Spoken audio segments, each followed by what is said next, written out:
vous êtes des bons menteurs.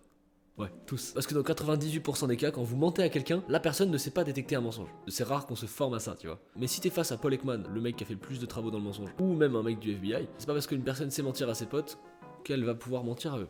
Et donc voici le top 5 des choses que tu devrais faire si tu veux passer pour un énorme mytho devant quelqu'un qui sait détecter le mensonge. Autrement dit, le top 5 des choses qu'il faut faire pour être un mauvais menteur. Et tu peux aussi t'en servir pour détecter les menteurs. C'est même peut-être ça le but.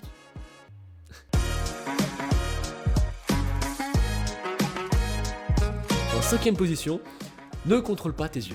Si tu veux passer pour un gros mytho, la première chose qu'il faut faire, c'est ne pas contrôler tes yeux. Et il y a deux choses très trompeuses dans le mensonge. La première, fixer les gens. Quand tu fixes quelqu'un dans le regard pendant que tu racontes une histoire, les gens pensent souvent que c'est un signe de vérité, mais c'est beaucoup plus un signe de mensonge. Pour la simple et bonne raison que quand tu mens, t'essayes déjà de vérifier si la personne gobe ton mensonge. En plus de ça, je suis sincère, je te regarde dans les yeux parce que tout le monde sait que c'est un peu ça la norme en fait, alors que pas du tout, du coup.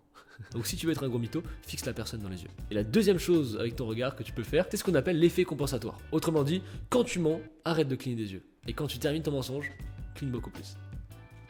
Et pourquoi je te dis de faire ça? C'est parce que quand tu mens, en théorie, ta charge mentale augmente, ton effort cognitif augmente, et donc ton cerveau arrête de cligner des yeux. Parce que quand tu te concentres sur une tâche vraiment de façon poussée, tu arrêtes de cligner des yeux. Et ensuite, une fois que tu as fini cette tâche, ton cerveau compense, donc d'où l'effet compensatoire, et là tu vas commencer à beaucoup plus cligner des yeux. Et donc c'est littéralement ça que font souvent les menteurs quand ils inventent un mensonge de toute pièce et qu'ils se concentrent pour être vraiment crédibles. Donc je récapitule, si tu veux être un gros mytho, commence par fixer les gens dans les yeux et cligner des yeux une fois que tu as fini de raconter ton mensonge.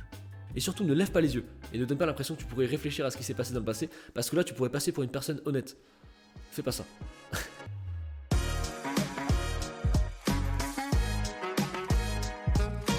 Numéro 4 de ce top, la déviation du sujet. Un bon gros mytho, ça dévie toujours les sujets. Autrement dit, si on te pose une question, tu réponds à côté. Et si on te pose une question, même une question simple, n'hésite pas à nous montrer que tu ne comprends pas. Fais semblant de ne pas comprendre. Petite mise en situation. Tu peux me dire ce que tu as fait cet après-midi? Quand tu dis cet après-midi, je comprends pas du tout. La question est très simple quand même. Qu'est-ce que tu as fait cet après-midi? Ah, tu veux dire qu'est-ce que j'ai... Non, j'ai pas la question. Je comprends pas. Il est con. Il est très très con. Ou alors tu peux aussi répondre totalement à côté de la question. Bon mec, ok, alors qu'est-ce que tu as fait hier? Je m'appelle Charlie. Et si avec tout ça, la personne continue de te questionner, en dernier recours, pour être un bon gros mytho, tu deviens agressif. Ouais, tu commences un peu à t'énerver. Ouais, ça c'est très important même, faut vraiment t'énerver. Pour être un bon gros mytho, quoi, parce que c'est ça qu'on cherche à être là. Alors, la personne vient de dire bonjour, tu t'appelles comment? Bam! Excessif un peu, c'est vrai. Donc je récapitule, quoi qu'il arrive, si tu veux être un bon gros mytho, dévie le sujet de toutes les façons possibles.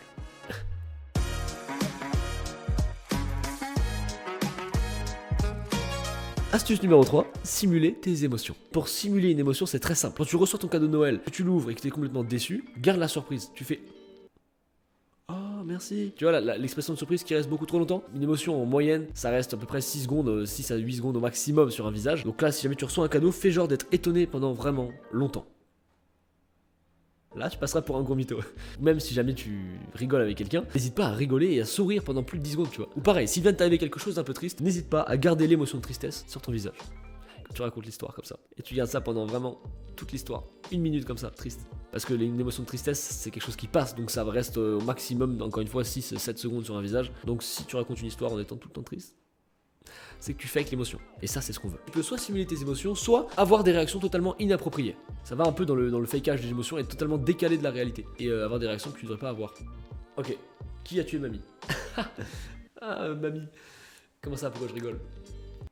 Ben là, tu passes pour un bon mytho aussi, tu vois, ou un tueur. Donc top 3 de ce top, simuler tes émotions et avoir des réactions totalement inappropriées. Là, ça te fera passer pour un gros mytho, encore une fois, directement coffré par le FBI. Là, les 2 dernières étapes de ce top te feront passer pour un gros mytho, mais surtout, c'est des choses que beaucoup de gens font dans la vie de tous les jours quand ils mentent. Donc savourez-les, dégustez-les. Et juste avant de continuer, n'hésitez pas à liker si la vidéo vous plaît, à vous abonner si vous n'êtes pas déjà abonné, qu'est-ce que vous attendez? Et n'hésitez pas à me dire en commentaire les autres choses que vous connaissez que font tous les bons gros mythos. Ça peut être intéressant, si vous avez des trucs qui sont pas encore dans la vidéo, ça peut être cool.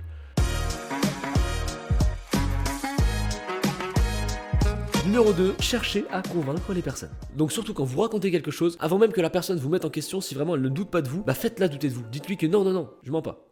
Ok? Même si on vous a pas accusé de mentir, c'est important. Comme ça vous passerez pour un gros mytho. Convainquez-la quand même que vous dites la vérité. Tu me connais, moi je ferai pas ça, je suis quelqu'un de sympa. Ou alors, qu'est-ce que ça peut m'apporter de faire ça? Rien du tout, pourquoi est-ce que je ferais ça, tu vois? Et utilisez tous les arguments possibles pour convaincre la personne. Et ouais, n'hésitez pas à abuser de l'avis des autres. Même si personne dit que vous êtes honnête, dites-le. Regarde, tu sais très bien que tout le monde dit que je suis honnête, donc je peux pas mentir là-dessus. Et puis qu'est-ce que j'y gagne? Bref, quoi qu'il arrive, quand vous racontez une histoire, cherchez à convaincre les autres que vous ne mentez pas, même si personne ne doute de vous. Et ça fera de vous un bon mytho. Bon gros mytho surtout.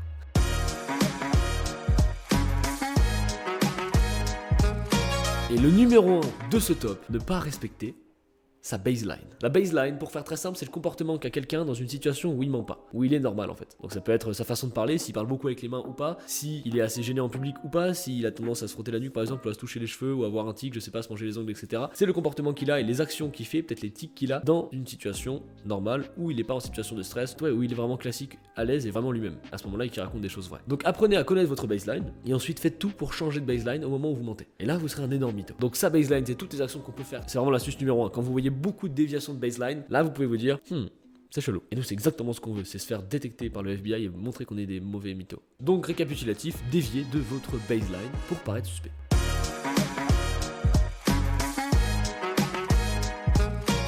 Maintenant, vous avez le top 5 des choses à faire pour passer pour un giga mytho devant des gens qui savent détecter les mensonges. Parce que, en fait, c'est ce que font les gens qui ne savent pas mentir en général. Vous pouvez aussi vous en servir pour détecter les menteurs autour de vous. Le but de cette vidéo n'est pas que vous deveniez des menteurs et encore moins que vous deveniez des mauvais menteurs. Donc, utilisez ce top 5 parce que c'est vraiment le top 5 en réalité des choses que les gens font quand ils mentent. Donc, enjoy. Vous êtes capable maintenant de détecter les mensonges et vous pouvez rentrer au FBI. Non, j'abuse.